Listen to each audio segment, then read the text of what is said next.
So I'm going to show you guys how to start the Verdaccio portion of the tempera painting. I have already done my charcoal transfer. This is the Botticelli tempera. This is a black and white. And I'm going to be replicating the black and white in Verdaccio, which is kind of a greenish gray color. So what I did first was mixed in 5 different value ranges, the charcoal, the yellow clay, and white. You don't need to add white to the darkest dark. That's just going to make it lighter. And what I'm going to do first is with tempera. Sorry, I'm a little bit sick. You use the egg emulsion that you guys have made and water and pigment. So you're going to take on your brush a little bit of the egg, a little bit of water, and the pigment. The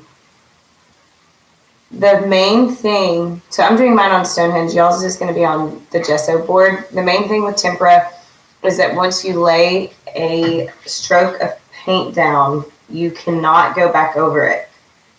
It has to be completely dry or the paint's going to start to come off of your painting, which is not good.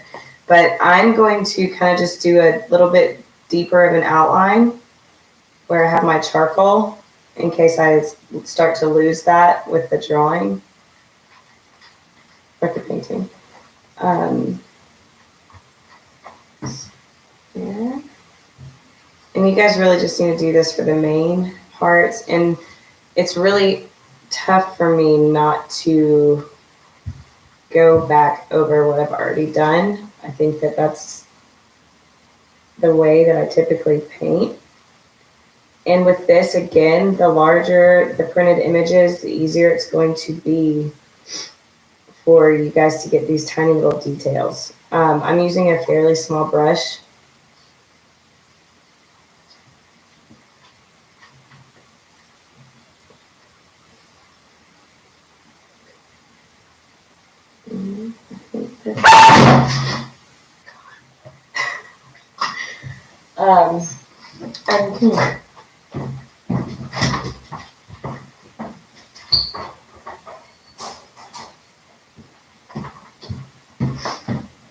Sorry, my older dog gets annoyed with my younger dog because he's a little obnoxious.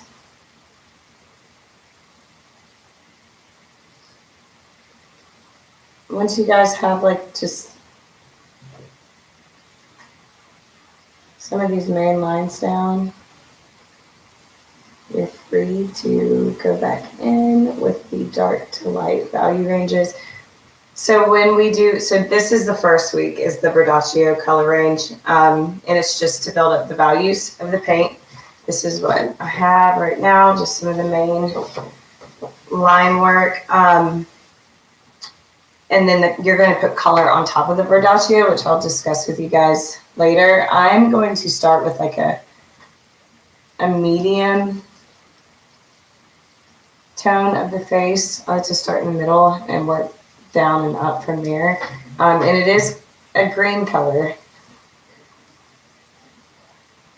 So looking at your image, you're going to start to block in. And remember not to go back over what you've already painted. You're going to start to block in the mediums.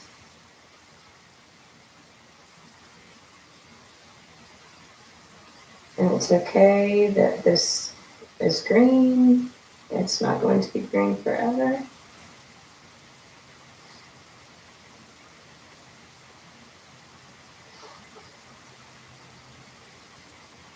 There's also another way that you can do this. It's a cross-hatching technique. It's very tedious, but y'all are welcome to do it that way.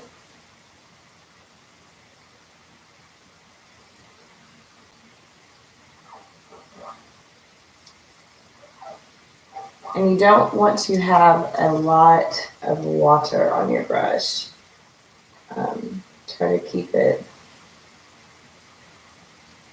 really light.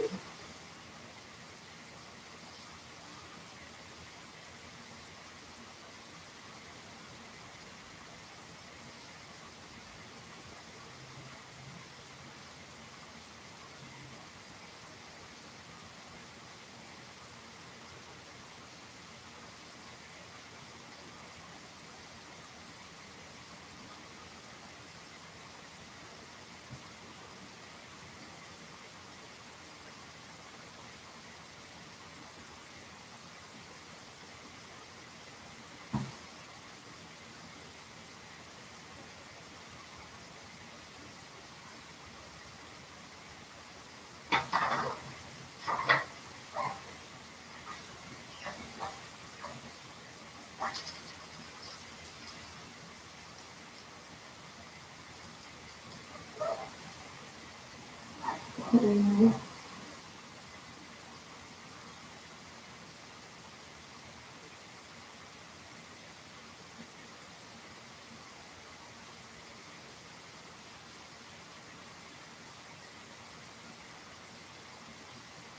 I am noticing, let's see, a little bit of the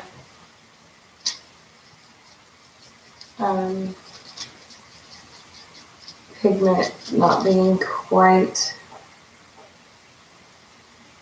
ground enough, but I think it's going to be okay especially once we get the color added to the painting.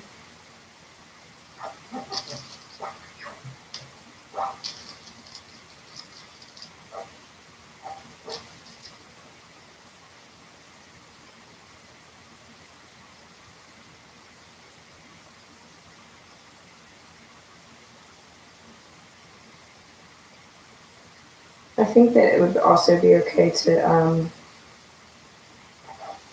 shoot, I just whenever the face twice and it looks at the paint. To leave the really light areas white.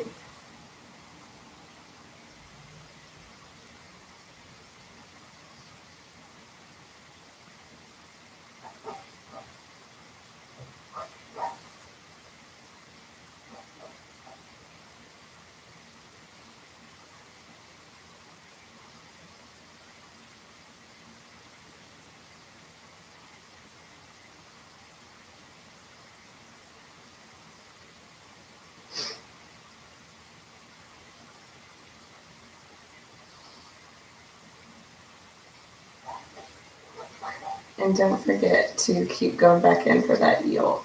Egg yolk. I have always said yolk, and people like to make fun of me for that.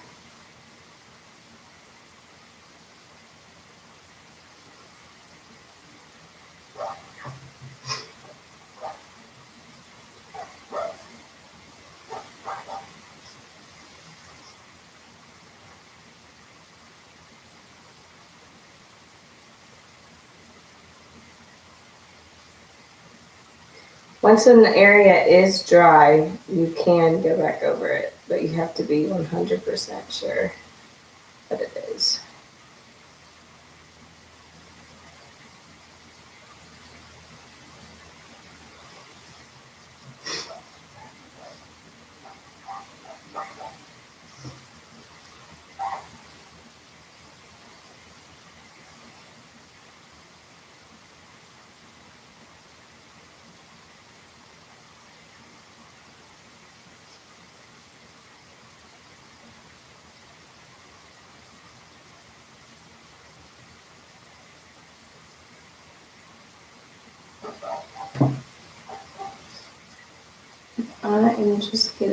I'm probably just going to do the face because I have faith that you guys will be able to figure this out pretty quickly.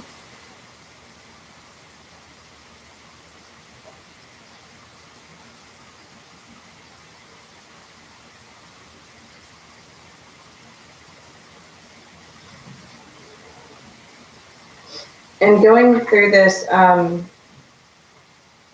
using a light stroke with like minimal pigment is really the best way to do tempera, because it's a building up of values and colors. You don't need to paint thickly. It's almost like a little bit like watercolor.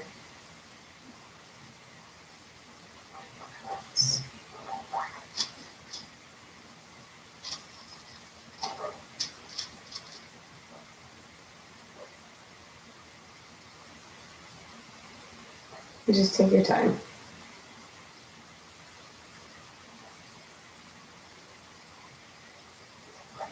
So I'm going to stop here. I just wanted to give you guys kind of an idea of how to use it. So it's water, egg emulsion, and pigment.